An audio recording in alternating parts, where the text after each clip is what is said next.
Et le dernier.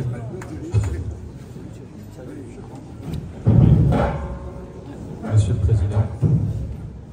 Merci, Monsieur le Directeur. Je suis le dernier, donc c'est plus facile. Qui plus est, je vais être très court. Ah. En mettant quand même un peu d'humour. Ça, c'est ma facture. C'est ta facture. Je te l'ai payé. Mesdames, Messieurs, comme ont dit mes illustres prédécesseurs, en bon grade et qualités, ça nous évite de citer tout le monde.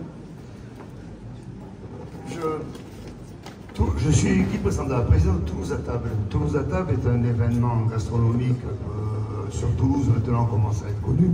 Nous avons donc dès demain soir les 2000 cassoulets, qui ne seront pas place du Capitole cette année, mais qui seront dans les jardins du Grand Rond. Merci, Monsieur le maire. Nous les avons mis à disposition parce que autrement on était triste.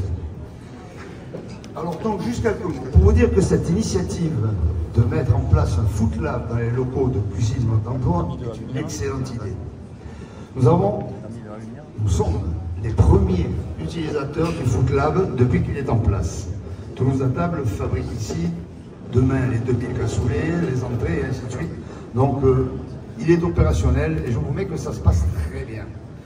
Nous avons utilisé les locaux quand ils étaient encore à cuisine d'emploi et c'était un peu gênant de les solliciter avec les stagiaires, demander l'autorisation à Véronique.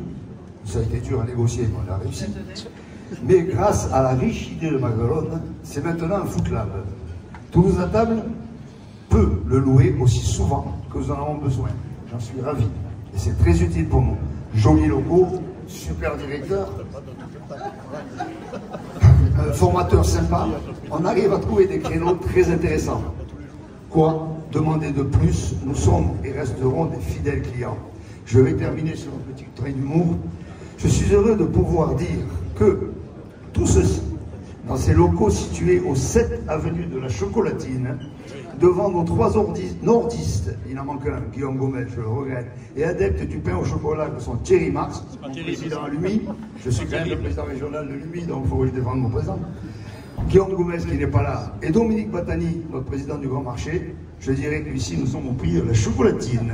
Je vous remercie.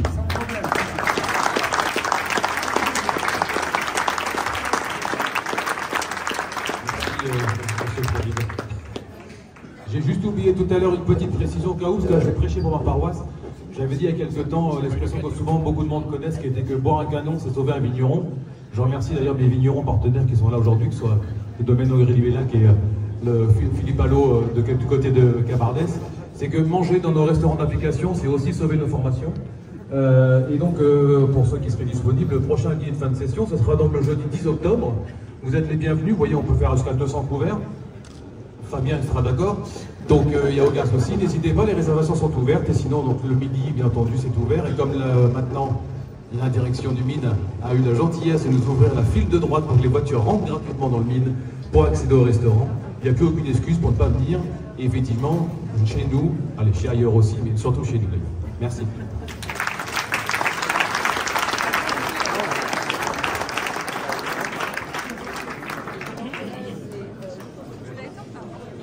Je vais demander aux journalistes et ensuite toutes les personnes qui souhaitent prendre des photos de s'avancer. On va passer au temps inaugural qui va se dérouler devant